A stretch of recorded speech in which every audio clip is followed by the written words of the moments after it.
What is up mga Joe? Welcome po ulit sa akin channel. Bali ngayon ay nandito tayo para magkabit na front shock sa harap. Tapos bumili rin tayo ng lowering bracket para sa shock naman sa likod. So ayan, kanyang brand ay Genma. So doon natin yan ilalagay sa likod na shock. Tapos ito sa harap. So yan yung lightened front shock assembly. So mukha namang plug and play lang to, kaya tayo na lang din magkabit. So ayun, tara samahan niyo ako magkabit to TRC shock tsaka Genma lowering bracket. So ayun mga Joe, napaklas ko na yung headlight. So pwede naman yan hindi paklasin, pero pinaklas mo na kasi meron pa akong gagawin dito sa headlight. So ayun, kaya tinanggal ko na ganyan. So ayun pa niya, ito yung stock. Medyo nakaangat siya ng ganyan kasi medyo nakasebilog to eh. So ayun, kapit natin yung front shock. Lumagan muna natin itong tornilyo na ito. Yung pala mga dyan, kailangan din pala muna natin tanggalin to. Tanggalin din natin to sa kabila. Tapos pati itong brake system natin, tatanggalin din. So ayun, tanggalin muna natin. So yan mga dyan, tinanggal ko na rin muna ito kapalo. Ito lang naman yan, apat. Ito sa kapila. Tapos sumiulit ko doon, lagyan ng suporta sa ilalim. Once matanggal nyo na yung gulong mga dyan, ito naman tayo sa brake system. Ito, tanggalin lang natin ito. Tsaka ito. Tsaka ito. Tsaka ito. Basta lahat ng nakakabit dito. Kasi ito yung papalitan natin. So yun, tanggalin muna natin. Pusko lang naman yan. Ayan mga Joe, once na matanggal nyo na, ito na siya. Tanggal ko na. So once na matanggal nyo na yan, pwede na itong simulan. Itong dalawang tornilyo. So ayan mga Joe, tanggal ko na isang tornilyo. So ayan, nakikita nyo yung space na yan. Dapat yan gamitan nyo ng flat screw kasi medyo masikip yan eh. So, ayan. Kaya kailangan gamitan nyo ng flat screw. So, ayan. Nakikita nyo yung kabila. Ayan o, yung space na yan. Kailangan yan sikwatin nyo para lumuwag yung pinaka nag-hold dun sa shock nyo. Kasi mga Joe, kahit natanggal nyo na yung tornilyo nyan, masikip pa rin yan. Hindi nyo yan basta mahuhugot. Ito na mga Joe, buksan na natin tong TRC front shock.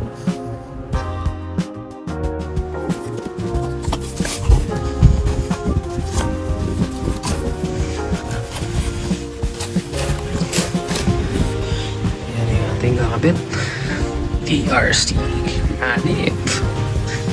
Pala mga Joe, ayan pala yung adjustan niya. Pwede nyo siyang tigasan, pwede nyo lambutan. Depende sa pag-adjust nyo. So ayan mga Joe, para sa comparison sa mga curious bumili ng TRC. So ayan, same naman siya ng stock. Ayan, same naman sila. So ayan, wala kayong babaguhin sa brake system nyo. Depende na lang kung yung brake system nyo is hindi siya kapareho ng sukat sa stock. So ito kasing RCB ko, same naman siya ng mga butas eh. So kasukat niya halos yung stock na caliper. So wala akong masyadong binago or dinagdag na bracket. So sa case nitong TRC, same naman siya. So yun. Ito pala mga Joe, bumili ako nung dagdag na bolts. So ayan siya, medyo mas manipis yung dito niya. Para yan sa mga ganito kapag gusto nyo i-angat, i-semi-low yung shock nyo sa harap. So ito yung stock. Ayan siya, mataba. So ito yung manipis. So yan, gawin na rin natin. Para, kasi diba usually kapag inaangat nyo to, isa na lang yung kasya, diba? So ito, kahit nakaangat siya, iangat nyo to, may lalagay nyo to kasi manipis tong pinaka-body niya. So, ayun yung purpose nito kung bakit manipis yung dito niya. para dalawa pa rin yung tornilyo nyo, mas matibay. So yun mga Joe, So para may kabit nyo pala yan mga Joe, kailangan ilagay nyo muna siya pala. Yan o. Kailangan mawala muna yung roscas na yun. Kasi yan yung sasabit kasi yan dun sa shock nyo eh. Dito sa pinaka ganito, sasabit siya. So magagasgas yan pag pinilit nyo. So yan muna, dito muna. Yan nyo muna. Hindi naman yan ihigpit eh. So yan mga Joe, pag once na wala na yung pinaka roscas dyan, pwede nyo na ilagay yung shock nyo. So yan, mahigpitan nyo na yan. Hindi naman yan ihigpit pa eh, kasi ano pa yun, may space pa. Pinalusot nyo lang muna yung may thread dun sa kabila. So yan, makakapit nyo na yun. Malulusot nyo pa rin yung shock dyan. So yan mga Joe, pala siya sa mas maliit. Joe, pag nakabit nyo na, yan ang kanya itsura. So kahit iangat nyo, dalawa pa rin yung tornilyo na nakasupport sa kanya. So mas safe pa rin siya kahit nakaangat. So yun yung purpose no, maliit na bolt. So dito na tayo sa kabila. Ngayon mga Joe, kailangan ilagay nyo ito para kahit pa paano maano nyo na pantay na yung kapit nyo, yung taas nyo pa rin. So ayun, mukhang okay naman na. Pantay na yung taas siguro niyan. So mga Joe, nakabit na natin. Dito naman tayo sa brake caliper. So kabit na rin natin to. Yan na mga Joe, nakabit na rin natin to brake caliper RCP TRC hanip. So yun, pwede natin kapit yung gulong. Ayan na siya mga Joe. Gawa na natin. Kanyang allowance. Bila.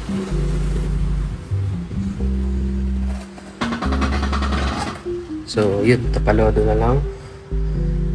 Gawa natin. So kapit na natin tapalodo.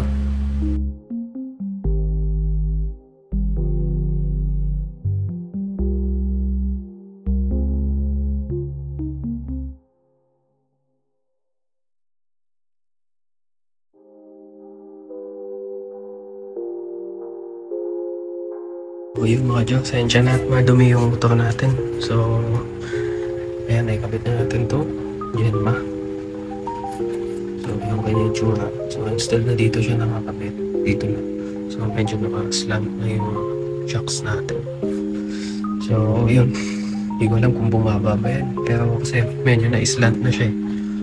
So siguro bumaba ng konti. So yun, kabit natin sa kabila. So yun pala mga Joe, pag mag-adjust kayo ng shock, kailangan tanggalin yung tambucho. Yun lang naman. Tapos ayan, wag ganyan lang to. Make sure nyo lang na naka-side stand, ay naka-center stand. So ayun, dito naman tayo sa kabila. Dito na tayo sa kabila mga Joe. Tapos na rin natin ikabit yung lowering bracket. So ayan yung itsura niya.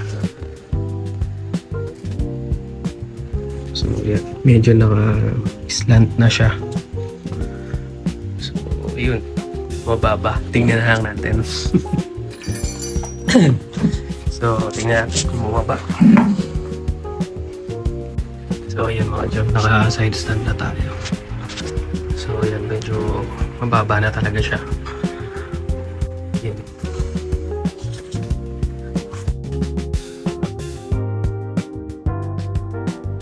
So yun mga Joe, tapos na rin po tayo.